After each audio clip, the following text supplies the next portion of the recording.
Hello, everyone, and welcome to our news and notes for Wednesday, October 8th. The countdown is down to two days to the new season. A little unusual here. I really don't have a whole lot to go through today. Just three big things that I really want to kind of focus on for this video. So, first of all, as you see, we have a whole bunch of addresses here on the board. Now, what this is the addresses for everyone's YouTube channel coming up for live streaming the game. We're going to talk about this live streaming thing just a little bit. All right, now, 13 teams, YouTube, Watertown Wolves, maybe the Black Sheep, I don't know. They are using Rumble. They did it last year. They're using it again. They figured it worked fine. No reason to change it. So the address is down there for that. But now for the other 13 teams, what you do is you go to youtube.com and then type in, if you're a Topeka Scarecrows fan, you would type in /@ Topeka Scarecrows Pro Hockey. Notice the capital letters. Make sure you put those in where they are cited here. I'm just going to leave this up through the whole board. So if you want to get a pen and paper, jot this down for whatever your favorite team is, or maybe you want to watch a bunch of teams. Here you go. Here are the addresses. You can even pause the video and freeze frame it and write these all down. My recommendation is, once you see your address, if you're not already subscribed to the channel, that you go now, youtube.com,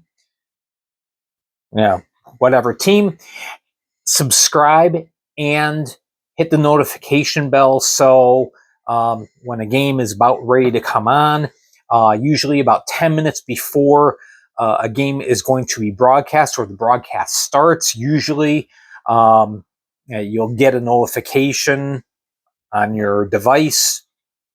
Hey, the Moccasins game is about to begin. So, or whatever team. So now with Watertown, you just type in rumble.com.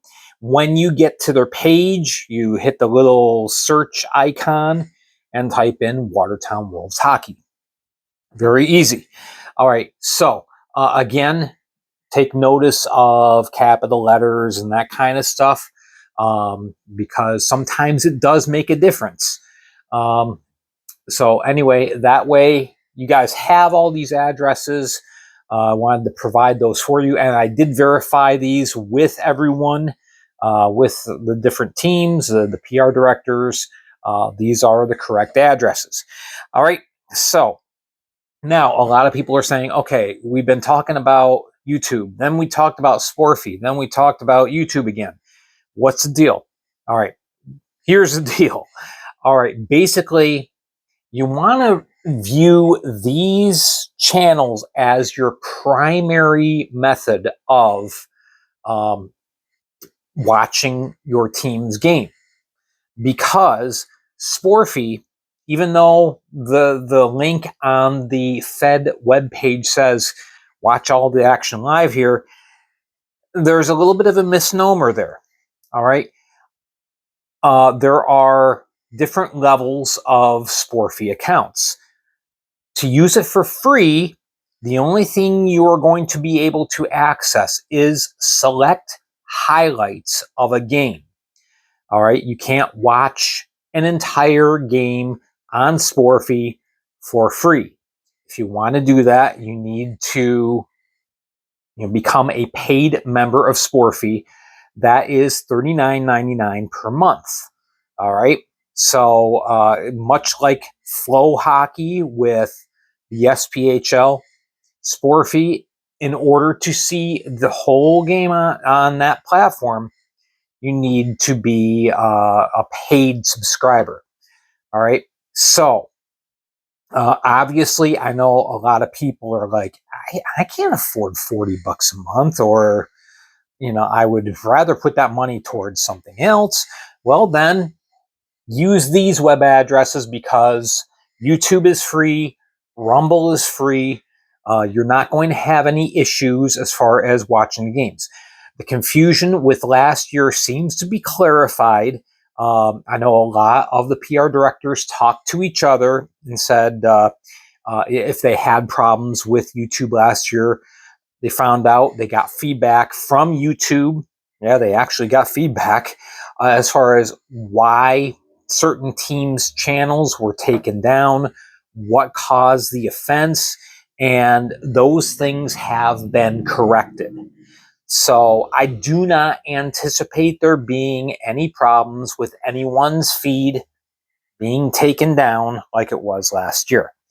All right, so again, Sporfie is out there. If you want to become a paid subscriber of Sporfie, certainly go to sporfie.com. It'll lead you through the whole process as far as choosing your level of membership or subscription, I guess. So there you go. They're going to kind of go hand in hand. Sporfie really, basically, this is a backup. God forbid something goes wrong with YouTube, you got a backup plan now. All right, so that is the deal. So Sporfie's in play, YouTube's in play, Rumble is in play. All right. Okay, so now we have gone through all that. Let's talk about the other couple of things I wanted to mention.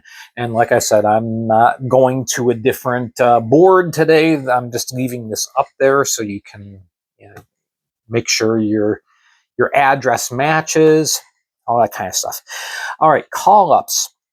I had an interesting conversation today with Binghamton Black Bears coach Brent Sherwood, and I had mentioned to him and said, you look around the league, there are as many call-ups of Fed players to ECHL camps as there are to SPHL camps.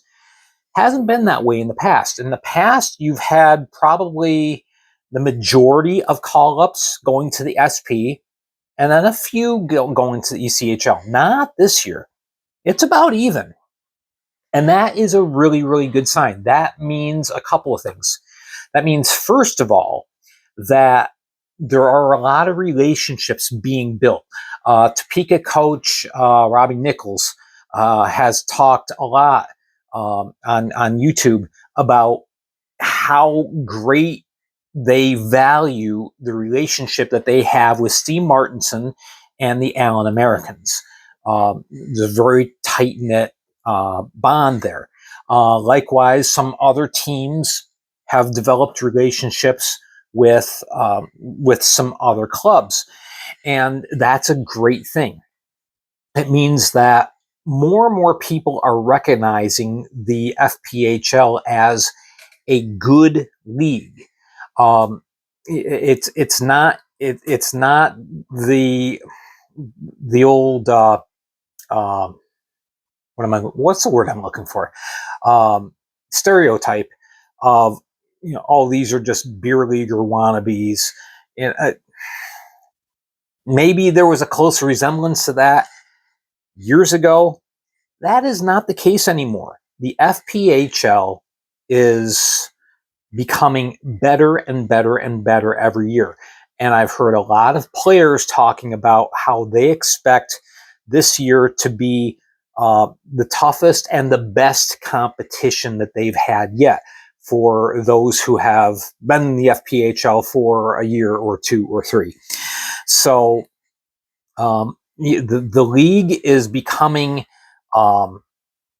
closer to where the SP has been, and a lot of players and a lot of coaches and a lot of GMs now see basically going to the SP is more of a lateral move than it is a step up.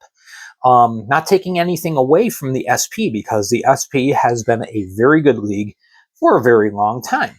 But right now, the ECHL is recognizing, hey, we can pool players from either the SP or the Fed, give them a look, see if they fit.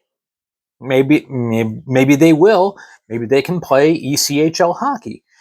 And that is happening on an increasing basis. So this is a really good thing. It's a great thing for the FPHL. It's really a great development. A lot of relationships being formed. There may not be too far off from now a time when you have a feeder system going all the way from the NHL down to single A. Right now, that doesn't exist. Maybe it will in a few years. It's possible.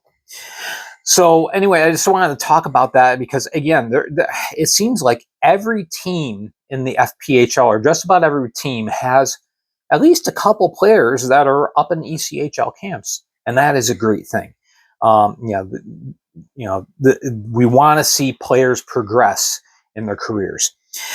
All right. The other thing I want to talk about is, and I hope I'm clear enough on this, because there's a little bit of a misconception that exists, and a lot of worries and rumors that come out of this when it's shown player X failed to report. We've seen a lot of failed reports listed in the Fed transactions page.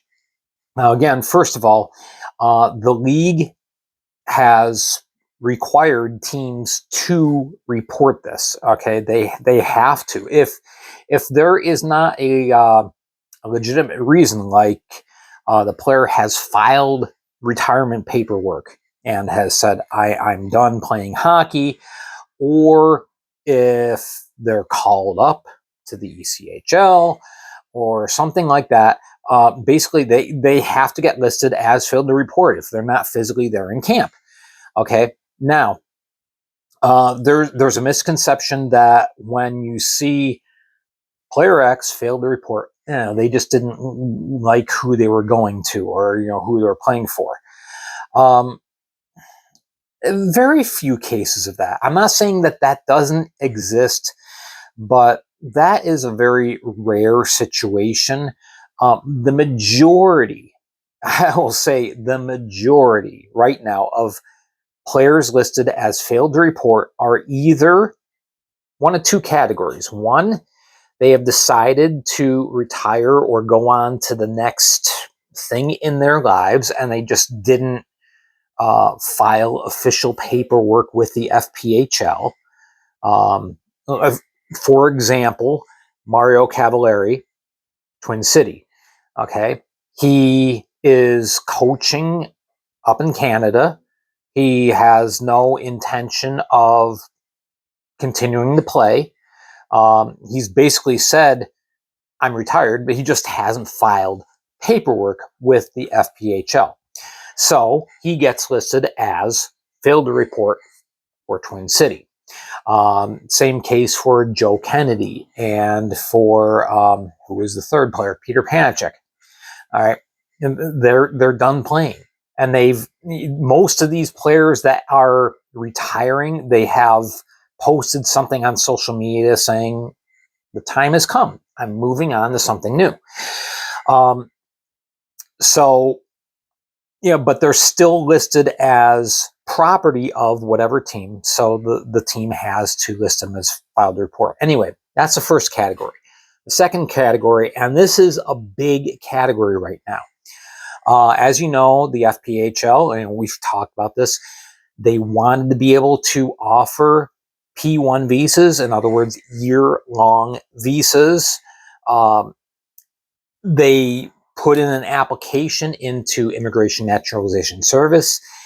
The application did not get filed in time. So for this current hockey season, all right, the league is not able to offer those P1 visas. They can only offer six-month-long visas, and that is very difficult, especially for a lot of European players. So that's the reason why in the past you've seen, like in mid-March, I'll use an example because it happened last year with Monroe. Rasmus Asp had to go back home to refile his paperwork. He couldn't overstay his visa. So, he took a leave of absence, is how it was phrased, to be able to take care of that. A lot of players, that's a very difficult thing, especially if you're in a country like Russia. Once you come back, there is a very arduous process on their end to go through in order to get their 6-month visa to come back over the States. I believe, if I heard correctly, that is what happened with Anton Borodkin with Watertown last year. It was like right towards the end of March. He left the team, didn't come back. Not because he didn't want to, but because he was not able to. And that's the problem that exists with these short visas. So a lot of players, they haven't been able to get over to the States yet. Now, the players have until November 30th to sign with the team. If they don't sign by that point in time, then they are going to be declared ineligible to play for any team in the Fed for the remainder of the season. However, I have heard some rumblings that the league is willing to work with some people who are going through visa difficulties and issues and possibly extend that period of time in isolated cases. It's not going to happen for everyone, but if proper channels are gone through and proper communication takes place, then it is possible for a player to not be able to sign on November 30th. Maybe they can't sign until December 8th. The league might say, yeah, we'll give you 10 days. And if you can get over here, sign, you can play. It's very likely that can happen. So that is a huge percentage of players that are listed as failed to report. Players that can't get into the United States yet. So don't worry. I'm sure there is going to be a big influx of signings during the month of November. Players that do want to play, they just can't get over yet. So they come on over when they can. So not to worry. Things aren't as bleak as it seems when you see 11 players on Twin City has failed to report, and I think it's 9 players on Columbus. It's not that bad. Some of these players you will see later this year. So I just wanted to kind of dispel that misconception a little bit that failed to report means I'm not going to play for them. It's extenuating circumstances. So I just wanted to touch base with you on that a little bit and talk about that because I think we were still a few days left before camps finish up. So we're probably going to see some more of those failed to report transactions come across the line. It's unfortunate, but it happens. Excuse me. So there we go. Again, the rosters are all going to shake out probably by the end of this month. We'll have players trickling down from the ECHL and the SP. Things will stabilize. November 1st, everyone's got to cut down to 20 players. Remember, right now, it's 22. Once cuts from camp are made, they can start. All teams can start the season with 22, and for almost a month, play with that, and then they'll have to cut down to 20 November 1st. All right, so that's what I wanted to talk with you about today. I hope you enjoyed this. I hope it was informative. Please hit like and subscribe. Make sure to follow me on Facebook, where I post all the news as it happens. And let's see, tomorrow I will be on Facebook Live, probably around 4 o'clock, give or take. And we'll be talking about some of the final cuts for the 10 teams that have begun camp, that have to make their final cuts by Thursday. So we'll talk about that. So don't make sure you're following me on Facebook. You can check that out. All right. Thank you so much for watching. I'm Gary Ryan for the Fed League Flash, and we will talk to you again very, very soon.